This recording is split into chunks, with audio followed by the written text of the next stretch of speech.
welcome couch golfers to the largest video I have produced, and be safe in the knowledge that there's not going to be any Fortnite, any Among Us, any FIFA, any fighters, and no Minecraft.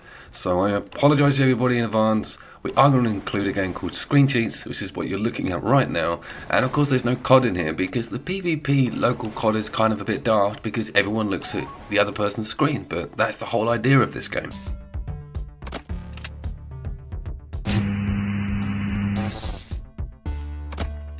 Screen Cheats is older, it's 4-player, it's not extortionate, and it's a great little fun party indie game. Having an increased amount of people running around these small and quite cool little maps is a hell of a lot of fun, and they've taken a lot of time to make sure that they're color coordinated. In your peripheral vision, you can sort of tell where the other person is hanging out because that color will be vivid, and they use that advantage a lot, giving you teleportation, huge lifts that throw you up into the air.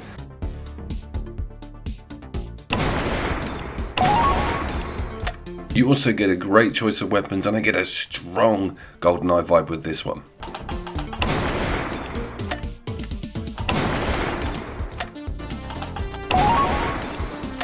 Ollie Ollie 2 is next up, and this was a very old game and featured on the early years of the channel, and it's obviously very geared up for 4-player. It does cater for 2 and 1, and it's got quite a fun campaign, but of course there's a criminal waste of screen space here with just having a huge black section, but it shows that it's really geared for 4 people. Another great party game this, and if you played Tony Hawk's or Skate or Die or old school like me and you love that point system, the risk reward is incredible, and the sharding is great when the other player falls over.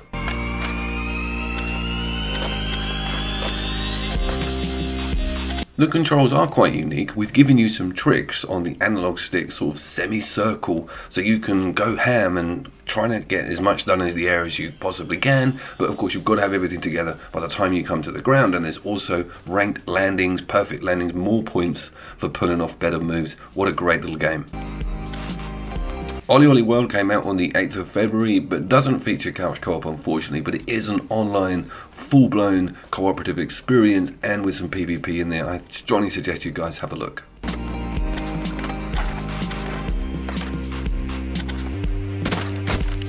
Super Pixel Racer is now up, and it's an incredible 4-player game as well. Very retro looking, harks back to the top-down sort of Amiga Spectrum genre, with a great NOS system that feeds off how much drift you give it, and an option on the control system which can fall foul with some people. Very loud, very fun. I kind of really love this game.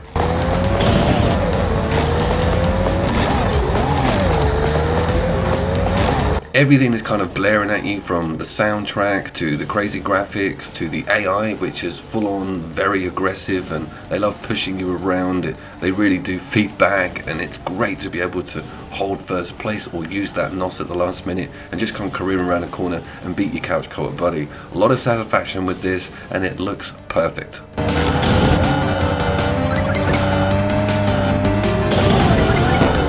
Puyo 2 is up next, and it's kind of the first of our Dr. Mario clones. I'm a big fan of columns. I like the idea of a PvP local co-op all versus game where you can look over the other screen, get some combos lined up. This has got quite a cool anime almost character level of specials. When they come out, they're crazy. They're huge and loud, and the game has a lot of splashy noises and visuals. 1, 2.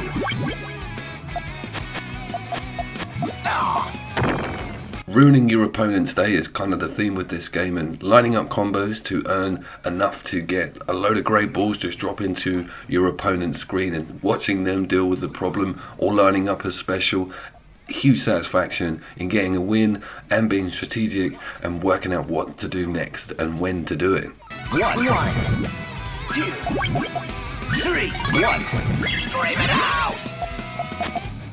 Curses! 1. Okay, Hellfront Honeymoon is kind of everything it says on the tin. This is a very strange, it is a real-time strategy game that's massively simplified into really 2 choices on building. You kind of get these hexagons that you can build on, and it says, do you want to do a turret or do you want to do a barracks? If you do a barracks, you get the chance to have these troops follow you around. You can even order them into a location on the map. The idea is to just dominate everything.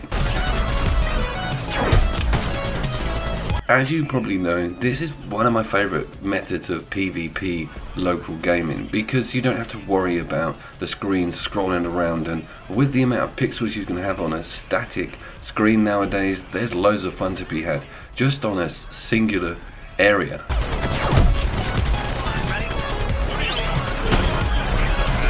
This is also my kind of game though, because it involves twin stick, that's what the controls are, and you have a sort of weapon up system, and when you destroy a building, loads of bugs come out of it. The campaign's really good, it's like a simple Helldivers almost, because the drops can kill you as well when they come in, so you have to be careful about what's going on and where you're calling it in.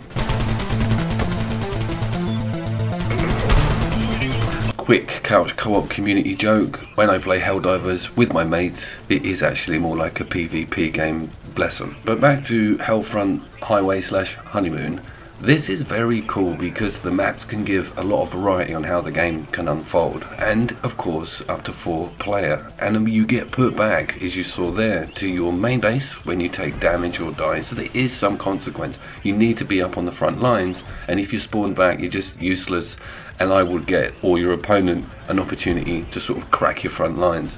I do see a little bit of screen tearing here and there. This is running on the PlayStation 5, but it's not very expensive, and it is definitely worth the look if you've never clapped eyes on it before. Castle Storm is next up. This game's got a ridiculous amount of loadout depth. You actually select what sort of castle you want either side of the map, and depending on that, it's what it can produce and where everything's positioned. This is essentially Angry Birds and a tower defense game mixed in with real-time strategy. It's crazy. You've got hotkeys that you switch out. You send marines, healing priests, giant goblins. There's 6 races. So impressed with this. That'll wake you up. You're slinging rocks and boulders and explosives and God knows what over to the other player's door or front wall. Once you get that down, or if you go high enough, you can actually start crumbling their castle. Dismantling rooms means they don't have access to those types of troops anymore, so you can sort of focus fire. And there's a zoom completely independent on both of these split screens.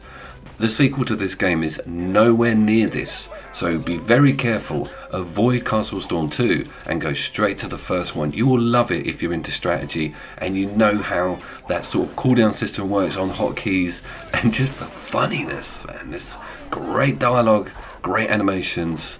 What a game. I walk bees everywhere! Oh no! Pyre by Supergiant. Can you believe this is local PvP? And it's the nearest thing to a football game or Speedball 2 that you're going to see on this list. And it's got up to, I think, 16 different characters to choose from prior to accessing one of these matches. It's 3-on-3. Every player's got a different move. You have a build on circle. Some of them jump. Some of them can fly around. The speeds are vastly different. And you have to pass this ball and get it into the opponent's Pyre. The orb slips from your clutches.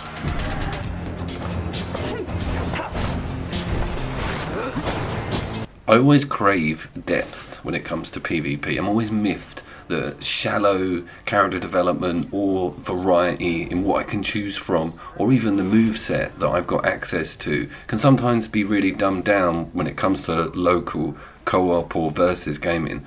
This is so clever and it is so huge, and I recommend finishing the campaign because a lot of the characters are kind of spoilers from the campaign, but it's amazing. The voiceover is awesome. Reminds me of Alan Rickman, bless him. I know it's not him, but it's great to have this atmospheric, nostalgic, cool production, and it's so cool, the production. Every animation and flame and smoke looks stunning.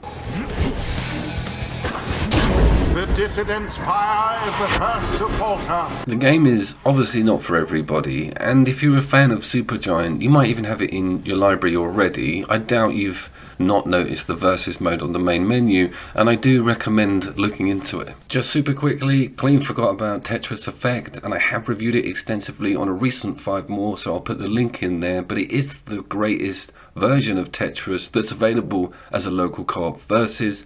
I've had the conversation about Tetris 99 and its extortionate mode. Go here, play this, totally amazing experience. Yes, of course we were going to have TowerFall Ascension in here, a classic versus mode with a locked map and a wrapped around falling aspect that really can surprise your opponent. One of the funniest things about this game is the ammunition can be picked up by both people, you start getting a bit brave, you lose all your arrows, so much fun.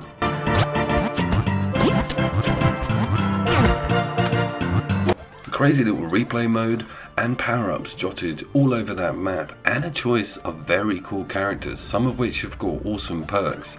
Both 4-player, obviously, one of the strongest 4-player platform games ever made, nice and retro, nice and cheap. It's knocking around on the Sony store for hardly anything, and I go back to this game a lot. It's good for parties, people can get into it quickly, and it's got that Mario style jump on someone's head to kill them thing, which is always something you end up pulling out by accident.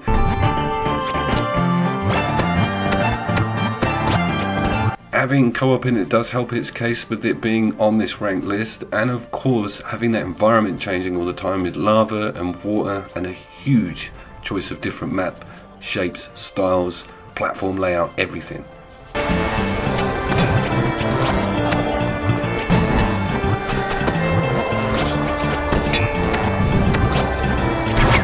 Well, Mushroom Wars 2 made it in, kind of almost midway to the list, and it's a game I've been looking at with quite a lot of scrutiny recently. It has been available on the Switch on the Nintendo side for quite a while, but Sony only got it in January, and it is a full-blown strategic real-time strategy game, but it's not what you kind of think it is. It's really more about numbers as opposed to fighting. Well, you're sending mushrooms to these small towers, and you're actually increasing the number of mushrooms within your towers by upgrading.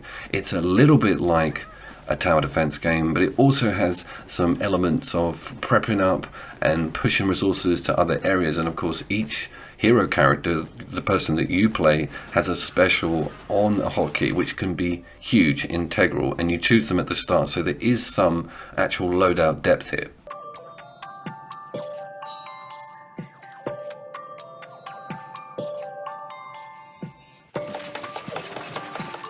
When you send a group of mushrooms to another tower, you have a choice about how many you're going to actually send. If you were to send the entire amount of that tower over to attack, of course it would be a very strong attack, but you would leave the tower very vulnerable for a counter. So you're looking at your opponent's numbers all the time, and you're pushing troops to areas that you feel are going to get attacked or that you want to attack from. And this, in conjunction with the hotkey specials on both characters, makes the game actually quite interesting. There is some combat upgrades, with certain buildings increasing what your little dudes have. Stuff like axes, they'll take over the towers a lot quicker.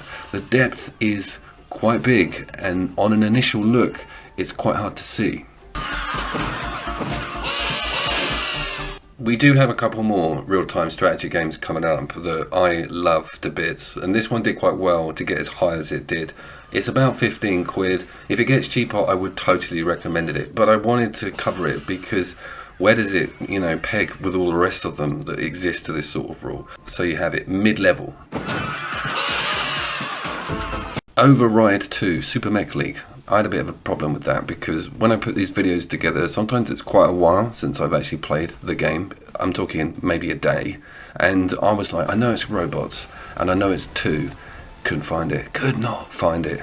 I had to turn the PlayStation 5 on and look at the operating system to remind myself what the name of this game is. But it is Pacific Rim without kaijus. We'll get into that in a second. But if I was 11 and wanted to sort of make a video game, it'd probably look a lot like this. It wouldn't play like this, it would be terrible, but this is actually quite good. And remember, it's a sequel, okay, and that brings me on to that kaiju point. The first one of these has got like a really cool horde mode, and you fight these like beasts, and you can do a co-op split screen with your mate, and it's pretty damn cool. This is very PvP as well. There's not a lot of co-op in it, and half of the fun of sort of having these giant robots is, smashing the crap out of giant aliens and stuff. But smashing the crap out of each other on a PlayStation 5, this is an actual PlayStation 5 version, full-blown, one of the few split-screen games that's done it so far this year. The game rarely becomes boring.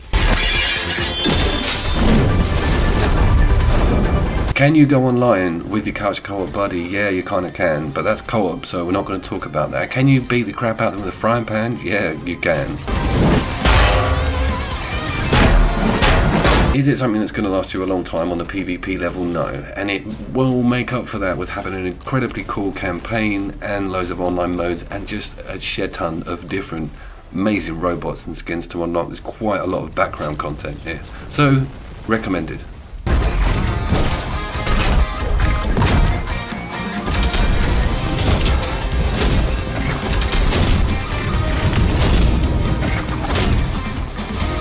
Okay, we're going to do a quick fire round for racers, particularly retro ones, and the first one up is Horizon Turbo Chase, Chase HQ clone this, split screen, Joy, 4-player, vivid colours, 60 frames per second I'm pretty sure. But a great little game, I love it to bits, always goes on when the guys come round, and this is coupled up with another game that's also a 3-barrel title.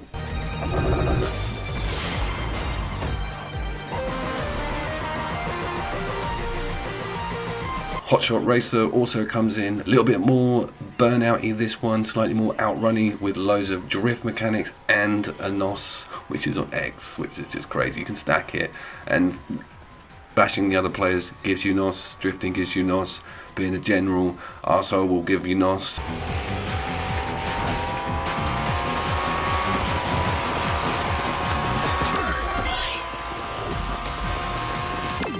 And the third racer in the quickfire round is of course Crash Team Racer, one of the most beautiful split screen games on the list, runs incredibly, boasts 4-player, doesn't have enough PlayStation 5 boost in my eyes. I still saw a little bit of jankiness when it came to splitting those screens because this game is incredible looking and it runs at 1,000 miles an hour. There's always so much going on. The maps are just chef's kiss.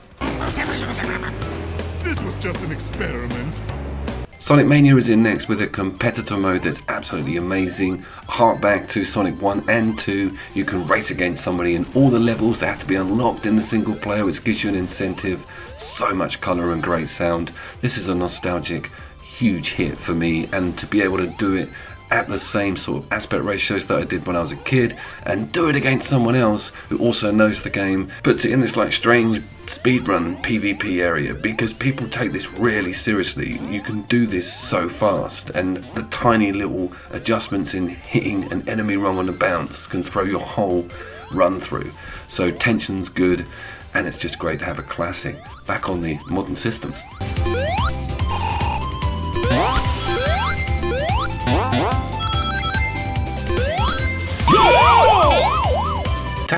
Taiko is amazing. My entire family own this game nearly now, and it's like a routine. We're into all the tunes. I love the additional content.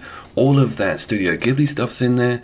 There's a lot to get your head around here. Capturing strips the music off, which is actually quite a cool idea really. I probably would have got in trouble, but Zen Zen, you guys know that tune. It's amazing. The whole thing's just brilliant. Unlocking your avatar and getting everybody on board and involved.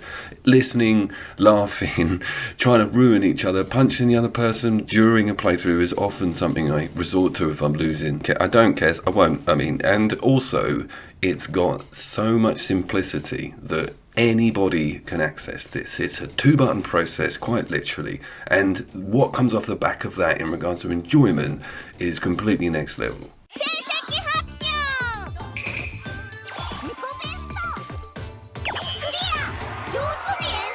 Okay, Speedrunners 2, and if you're still with me or if you're still awake, this is a very funny game. I noticed that the difficulty for adding the CPU players goes up to unfair, and I was thinking I need to sort of try that out, but we put it on hard just to see, and ridiculous. Like, the man teleported. It was unreal. This game is so good. A lot of platform availability, very good version on the Switch, completely adorable soundtrack and character design.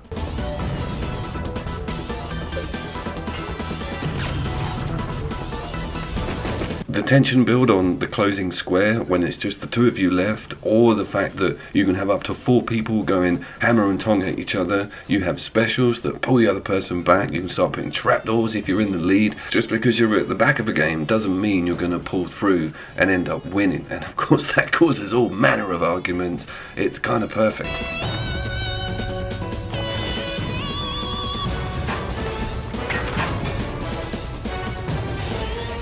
The characters only kind of really have different outfits. There's no major perk difference here. But what is critical is looking out for the power-ups and knowing how to use them.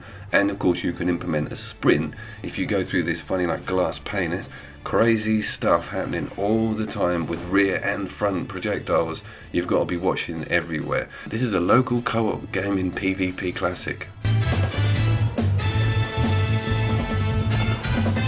I like the idea of getting people off a screen to get rid of them. The original Micro Machines was very good at that, and I'm kind of annoyed a lot more games don't do more of this, and one of the top 3 actually features this aspect incredibly, so let's crack on.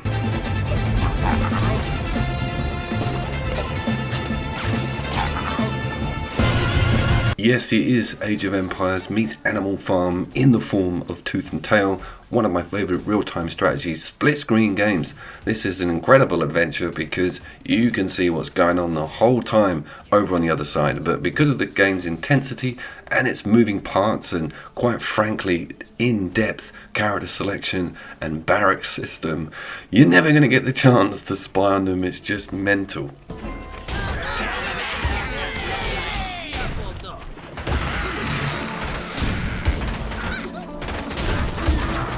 Having this sort of game work naturally on a joypad also feels very cool as well. Halo Wars 2 is the nearest thing to the sort of system that it operates on, allowing you to pull over all of your built marines or troops and giving you quite a lot of freedom on where to place things. There's not too much of a strict ruling with putting down mounted guns or even increasing the size of your farms. But when it comes to the combat noises and character design, this game is kind of unrivaled in its genre on the system, and the fact that it's a very small indie game and it came out free a long time ago on the PlayStation Network.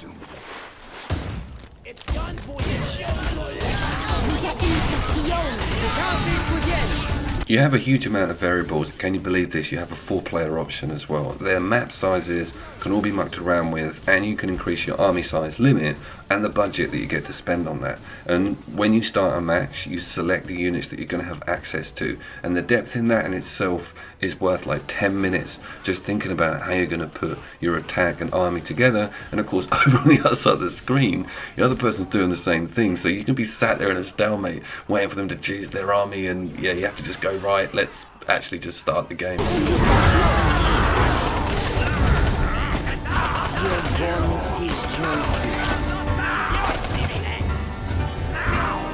Overcooked 2 is kind of the one that appeals to so many non-gamers, right? It's the one that they can cope with because it's kind of based on a cooking idea and the tasks are pretty laid forward. But with Overcooked 2, it's so complicated. You've always got to be watching out for what the hell you're doing. This one has upped the ante on the amount of stuff that can go wrong or what you have to do.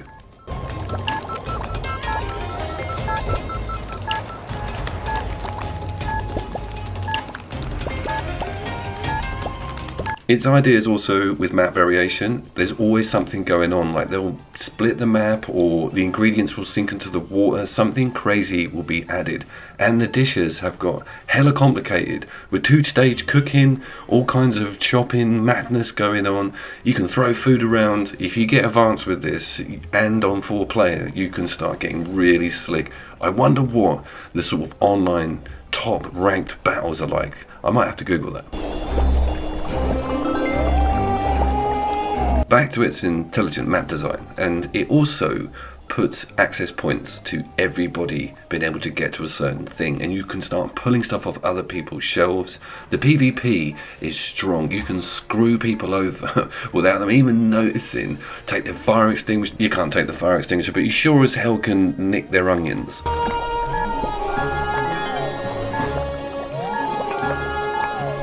I'm actually really tempted thinking about it now, because a co-op PvP video would also be really cool, right? With 4 people, this would be such an angle. 2 teams of 2 would, like couples, that sort of stuff. This is where this game will come into its own, and of course getting your head into it isn't difficult. It comes very naturally all of a sudden that you just comprehend exactly what you've got to do and where you've got to do it, and delegating to the other person is pretty easy.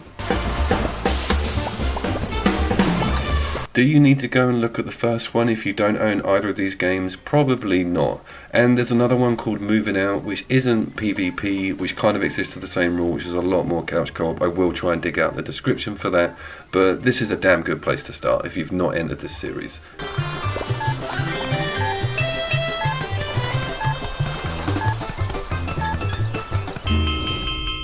Comet Crash 2, The Kronkoid Wars. What a great subtitle. This is a stellar game and a mammoth on my calendar, and I have to apologise, this isn't actually PvP footage. You have to imagine that you're doing this against somebody else, in your own corner, in your own little court of the map, and you'll have your harvesters. You're basically getting these meteorites to give you some funds to then pump into production of troops that you'll send over to the other player's base on a rhythmic basis. It's got an amazing campaign. There's also co-op, couch co-op, but it's got a 4-player versus system that is so deep. This is the top strategy RTS on console. Absolutely beautiful game. The game comes in a number of tiers, meaning the start you're gathering and trying to get your money, then of course you're attacking and trying to distract your opponent, and then you sort of go complete next level on your tech and flying stuff starts coming in and you have to switch out all of your weapons to cope with what they're sending to you. Very deep and really deserves to be very high on this list, and I just apologise about the campaign footage, but that's incentive to look at the game on all levels.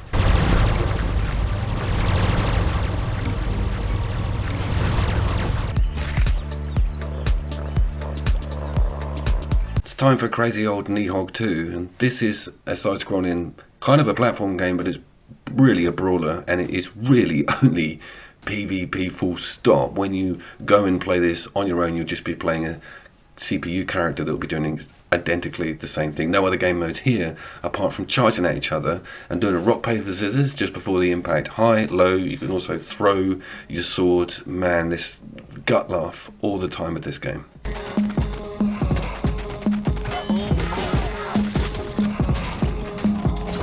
As a game loop, it's not one of the deepest, but for some reason the satisfaction on these kills and using this screen system at the top there is kind of the points. So the yellow squares are the ones that player has conquered, and you're swinging to and fro all the time trying to get to that final screen and trying to finish that level. And that's another thing, the long grass, the ranged weapons, changing up the variables, repeated murder on a grand scale over and over again. At the end of 1984, that's Nidhogg 3. It kind of always goes on. It's a bit of a gang beast in that respect. Everybody likes to chuckle at it. Unfortunately, it's not 4-player. Not quite sure how you would manage that. Maybe you could have 4 screens, 2 tiers, and then they meet on I don't know, but 2-player will do, and bring on those comedy deaths. I kind of feel like I talk about this game a little bit too much, but it does need discussing because it is Jenga meets Tetris, with some superpowers thrown in and the choice of some crazy characters. The idea of Tricky Towers is to build a tower quicker than your opponent, and we do have a 4-player split, which does just crank things up massively. You also get the chance to use a power passively or aggressively. You have an option every time. You can either get a block to be cemented on your side or get rid of a block, or you can get a piano to go crashing down on your opponent.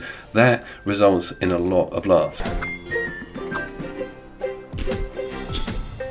Tricky Towers is kind of having a bit of a renaissance my side, with a really good Switch version and a really cool online mode on it with quite a lot of accolades. There's loads of hours of fun to be had in there playing this PvP online also, and that puts a 4-player arena system on. I just can't believe this hasn't been sequeled yet. There's loads they could add and do, so bring that on, guys. Yes, bowling in at the top end of the list is of course Rubber Bandits, a game that we had released this year, I think, maybe back end of last year, and it's kind of clearing up on streams and on YouTube. It's a very funny game, great physics and explosions. Essentially what you're doing is just hammering your friend who's got some money and then stealing that and taking it away to the bank, coming back as a policeman, ruining everything for everybody is kind of the game's curve, so a lot of fun for me to get my teeth into there.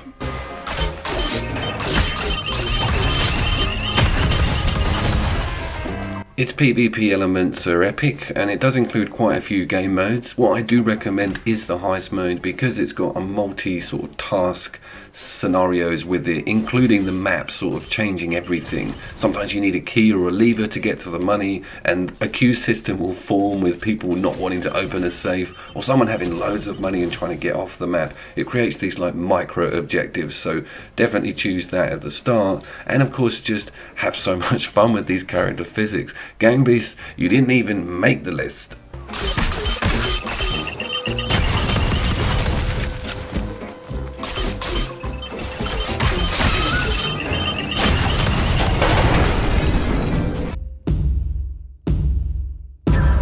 Badlands takes me back many years to hours of amazing player versus player couch co-op content. This game is Flappy Bird, yes, I know that. But of course, it's parallax scrolling and it's beautiful art, crazy sounds and noises, playing as a little testicle, and just having that really cool competitive element to staying on screen longer than the other person, running other people off screen, and increasing the population of your sprite itself, i.e. giving yourself extra lives almost.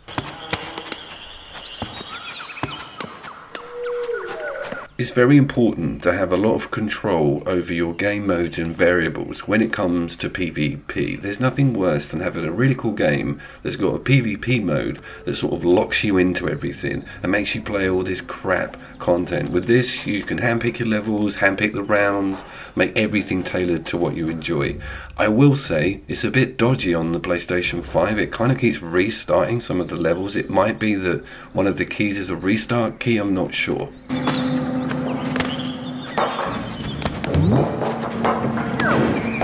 But back to my variables comment, Badlands kind of really nailed it, and it was really important to me that I could tailor my experience for me and my friends to make sure they totally enjoyed it and they got to see the best part of this game. And that's often a mistake made by couch co-op games, is that they hide the cool bits behind loads of bullshit. Not with this.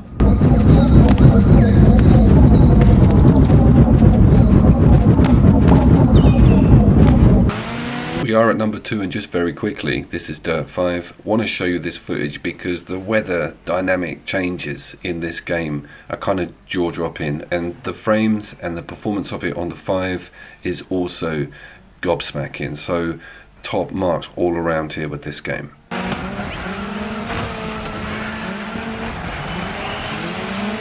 It also could have made the fatal mistake of not allowing you to add AI players, and the Gran Turismo split screen version has not even got anywhere near this list. It's diabolical compared to what we're getting with this.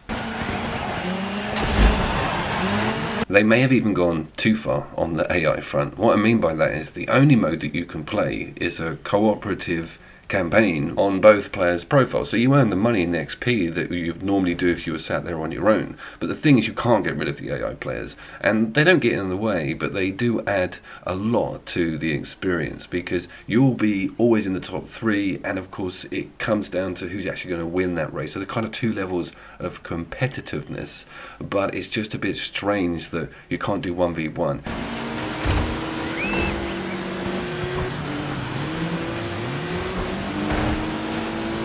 Also, and tell me in the comments, is it just because I've not found it, that Gymkhana or a score attack mode where you're both locked in an arena with all of that cool furniture and jumps and stuff, and you have a score attack, why the hell is that not there? It's there on the online, and you could easily do it on the split screen. But by the by, graphics, performance, playability, realism, amazingness, sound, music, Dirt 5 has got it all on a split screen level.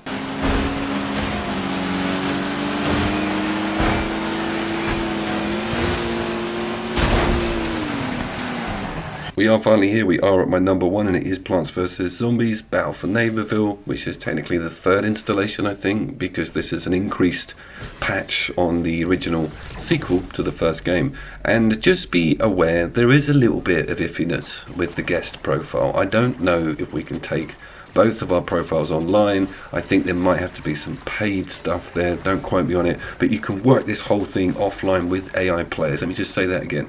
You can work this whole thing offline with AI players.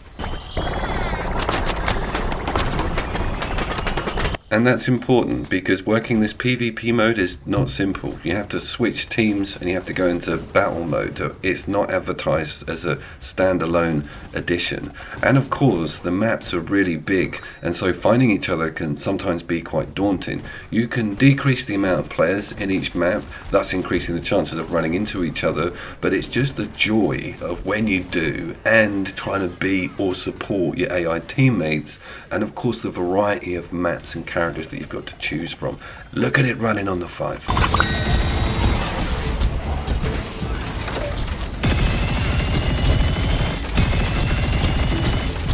The quality of everything in this PopCap game is ridiculous. When it goes over on the single player and you get that whole screen, there is some 5 boost, but it always performed well, even on the PlayStation 4 Pro. It's a staple on the channel, it's a staple in my couch co-op gaming calendar, but also it has a PvP mode that's got hours and hours of fun in it. You might not have even realised it's there, and of course it helps you get your head around how all these different characters work in conjunction with each other or against your opponent.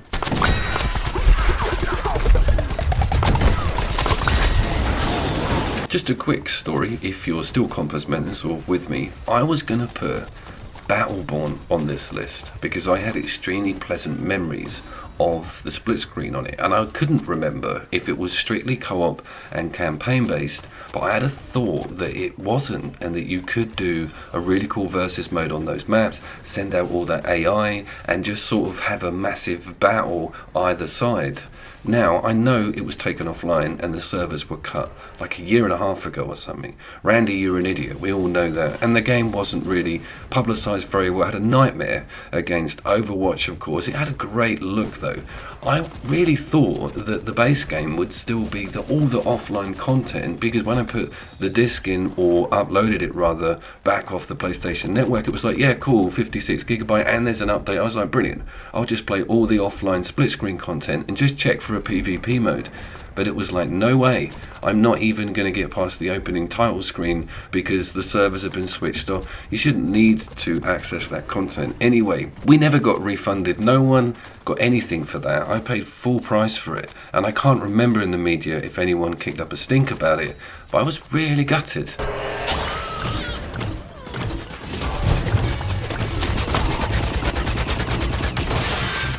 But I suppose I should close off and thank you all for making that huge leap to 30 minutes plus on a video. My God, that was an amazing bunch of games, however. And if you're very new to me, I have got so much split screen and couch co-op content. All of it's going to go in the description, but ding the bell, do the sub thing, because it's going to be a big year. I'm going to get loads of cool videos like this out. So as always, guys, I'll see you there.